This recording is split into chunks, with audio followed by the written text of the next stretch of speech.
See, I like you guys. You guys know how to party, but you also know when to shut up. It's cool. That's cool. So this song has a bit of a story behind it. I guess all the songs have a bit of a story behind them, but I'm going to tell you this one.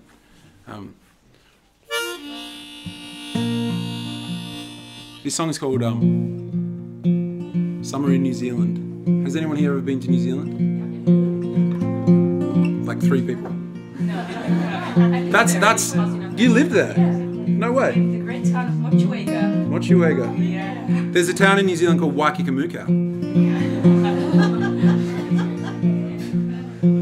Maybe that's only funny to English speakers. Like English is a first language speakers. Everyone in Holland makes me so jealous because you all speak like 7 languages, am I right? Anyway, so I went to New Zealand with my friend Simon back in 2012, and we hired a camper van and we went driving around the South Island for like about a week and checked out a whole bunch of beautiful scenery and just kind of, I was really trying to just clear my head. I had a lot of stuff going on back home. And so when we got home, Simon writes short films, and he wrote a short film about the trip, and the lead character's name was Jack, and he played the acoustic guitar, and he went to New Zealand to clear his head. And I thought, like, I was flattered, but I didn't think too much of it, you know. I just kind of was like, that's cool, man. And then about 3 months later, he called me again, and he was like, hey man, I've got some funding for the film. We're gonna make it. We're gonna make a short film, and I'd really like you to audition for the part of Jack.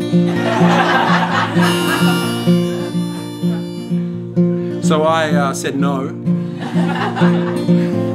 And then he bought me a 6-pack of Tui's New, and in Australia that traditionally means you have to say yes. So I went in and lined up in this casting agency with like 10 other guys that looked exactly like me. And went upstairs and tried to read the part and act as much like myself as I could, which is actually surprisingly hard to do when you've got like a camera on you. And at the end of it, Simon was like, oh, thanks. That was good, man. And I was like, well, you know, I spent my whole life preparing for this role.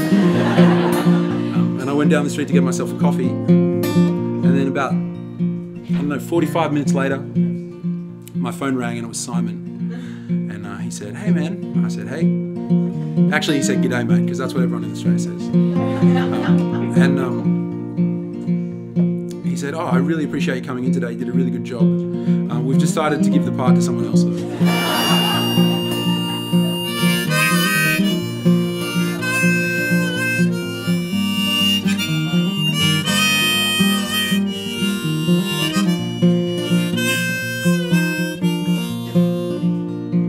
Woke up on the mountains that were rugged, proud and steep. I jumped out of a cable car with a rope around my feet, and I flew across the Tasman so I could see things more clearly and work out what the hell's been going on with me. And everywhere I've been it seems essentially the same. The light just hits my eyes in slightly different ways, and I saw beauty in a sunset, so I think things are gonna change. Oh, what the hell's been going on with me?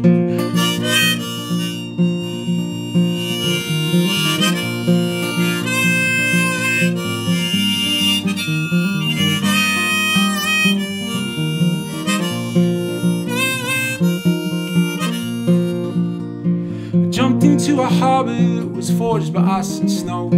I swam out through the waves, I held my breath and went below. And as I came back up, I made a vow to let it go. Oh, what it is that's going on with me. I drank beer beside a lake and we sat camping in the rain. And I told my friend I'm losing it, I think I've gone insane. He said, you gotta keep on moving, no you can't go back again. Oh, what the fuck's been going on with me. Every view it has a postcard charm. Perspective is my own personal game. So if the world's a painting, I better see it through a different frame.